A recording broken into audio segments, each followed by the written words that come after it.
Hello everybody, my name is Nathan Obert, and today I'm going to do a review of the Lowepro BP250 Truckee camera bag. This is a camera bag I currently use, and if you don't know about me and our other channel, Corgily, is our vlog channel about our camper and camping life. You can see it behind me. However, this channel is going to be more on dumbing down technology and tutorials and just whatever I feel like posting that doesn't interrupt our vlog channel. So anyway, onward with the bag. So what do I look for in camera bags? The first thing is convenience. It needs to be a small camera bag. The next thing I look for in a camera bag is ability to hold my camera and access it easily. The top of this camera bag has a couple different zippers. This zipper right here opens the main part of the upper part of the bag, and fortunately my camera fits in here perfectly. And when I say that, it's the Sony a7 IV with a 14mm prime lens, which is about the size of a coffee can. It's a pretty big lens. And the microphone, the Sony ECM-B1 microphone on the camera. And you can fit it in here, zip it up, and there's plenty of space for the camera. Not only is there plenty of space for the camera, but there's also space for me to fit a GoPro on a shorty. So if there's ever a need for me to just pop an action camera down for some reason, I have that also. This little area does have little tiny itty bitty pockets. The only thing I really keep in these pockets is a microfiber towel if I have some reason that I need to quickly just clean something on the side of the camera, and I keep it in a Ziploc bag so it stays nice and clean and dust free. And while I'm pointing out this part of the bag, there is a slot up here for a laptop. It's a very small slot for a very small laptop. For me, what I carry is my iPad Pro, and so this is the main device that I use. I don't use actually a laptop all the time for my photography. I actually use an iPad mostly, and I'll do some videos on the applications I use on the iPad and how I apply LUTs and stuff using the iPad exclusively. But either way, it fits the iPad Pro perfectly, and it easily fits in there with maybe 2 or 3 inches of spare on the top. The width is actually pretty tight, but I do have the pencil on there also. Now, one thing I would like to point out, and this is going to sound like a negative, is when I wear the backpack, it seems very flimsy without the iPad Pro. So what I'm saying is the back of this backpack, literally it just folds, and it doesn't really sit on your back properly when you don't have anything in the back of the backpack. So I would highly recommend, if you plan on using this bag to carry an iPad, or to expect to have a computer or something in the back of it to provide you a little bit of support.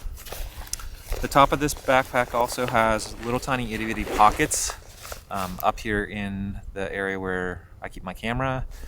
These pockets I do not find very useful, and the reason for that is because they don't zip, they don't Velcro, and it seems like stuff just falls out of them. It's almost like you don't even have pockets because, like I was saying, nothing really wants to stay in them. The only thing I really use that small little pocket for is keep a Ziploc bag with a microfiber cloth, so I can easily clean something if there's some sand or some dirt or something on something. I can easily just clean it. The next thing I look for on a camera bag when I'm just like walking around looking at them really quickly, and this is something that's very obvious, is a spot to put your tripod. For me, I almost always want some sort of tripod with me, and this is a Siri monopod. I'll probably shoot a video on this. I don't have one yet when I'm making this video on the bag, but I'll make one for you guys. So anyway, you want some sort of tripod, GorillaPod, something that will hold, and what I'm talking about is you're looking for not only the water bottle holder on the bottom, you're looking for some sort of strap on the top of the bag that will hold it in place, because without the strap, when you walk around, it's going to want to, like hang and fall out or whatever, and that's going to be very, very frustrating. This bag has that which is really nice. The bag also has a generous but small area to put your gear. This is the gear that I happen to have in the bag right now. The intent of this video is not really to show you what I have in my bag. It's more to demo the bag. But the bag itself has these little Velcro separators, so you can separate out all your stuff and get it to not move. Some of the bags are very large in this space and they don't have that upper garage, and people will put the camera down here. The problem that I have with that is when you take the camera out, you are really depending on the Velcro and these little straps to hold your stuff together. So I don't like that. I like just having the stuff in one compartment and the camera in a completely different compartment to give you a little bit of idea on the space so you can see what is in here. Camera lens, light. This is a drone, believe it or not. And then this is one of the GoPro bags, and I find these very convenient because you can basically just put all your little knickknacks that you carry around with you in the little bag, including another GoPro and cables and adapters and all that kind of stuff. These are ND filters. This is another microphone in there, and it is padded. Now the one question you're going to have is, batteries. Are the batteries in that little GoPro bag? No. I actually keep my batteries on the outside of the bag. There is another pocket here that actually has little tiny pockets, and I don't have any kind of organization method. I just have all these batteries in this spot, so if I need a battery quickly I can just unzip and grab a battery. Fortunately, there's only 2 types of batteries that I use, as well as Apple EarPods, but anyway, or AirPods. There's 2 types of batteries. It's pretty obvious which one's which. I'm not really all that organized.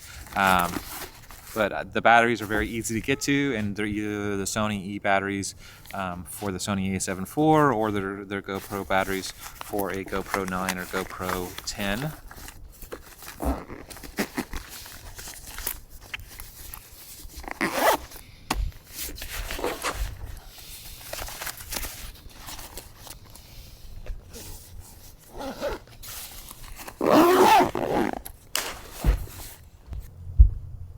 There's another pocket on the very top of the bag in front of the garage for the camera, and this is a little tiny pocket, and I find my sunglasses in here, and I also find the cable that I use. It's a USB-C cable to get the video and images off the camera, so that seems very convenient to keep my sunglasses right there, but I don't really find a whole lot of use out of that front pocket because it's so small. This strap itself to wear the backpack seems fairly comfortable. It does not come with this, and if you don't know what this is a mount for either a GoPro or it's a mount to carry your camera. So it doesn't come with this, even though you see it in the video. And there is this weird looking strap here. I have never used this weird looking strap that's here, but I will point out what it's for. If you're traveling and you have luggage, and the luggage has a little pull arm, this strap goes over that pull arm, so then you can have your backpack sitting on top of your luggage, so then you can just drag it behind you versus having it on your back. And I don't know if I would ever trust doing that. I think since I have a backpack, I probably would just use it as a backpack, but they do give you that feature. So hopefully this helps you out. The one thing that this bag does not have that I would have really liked is it is not waterproof. That is probably the biggest negative about this bag. If I'm going somewhere where I'm concerned about the elements, where I'm concerned that it's raining or I'm on the beach and it's sandy, I have a waterproof bag that I carry that is a dry bag with straps on it. You could literally throw it in the ocean and the contents will stay dry. So I go from one extreme to the other. I go from a comfortable small daily bag to my extreme weather bag. But the extreme weather bag looks kind of weird to be carrying around just every single day, and it's very inconvenient because it doesn't have pretty much any of the features that I just explained to you. It's literally just a big bag that you can stuff your stuff in. So hopefully this helps you guys out on selecting your camera bag, and you also got to learn a little bit about this specific camera bag, and you kind of know which features to look for when you're shopping for a camera bag. Thank you, and please subscribe.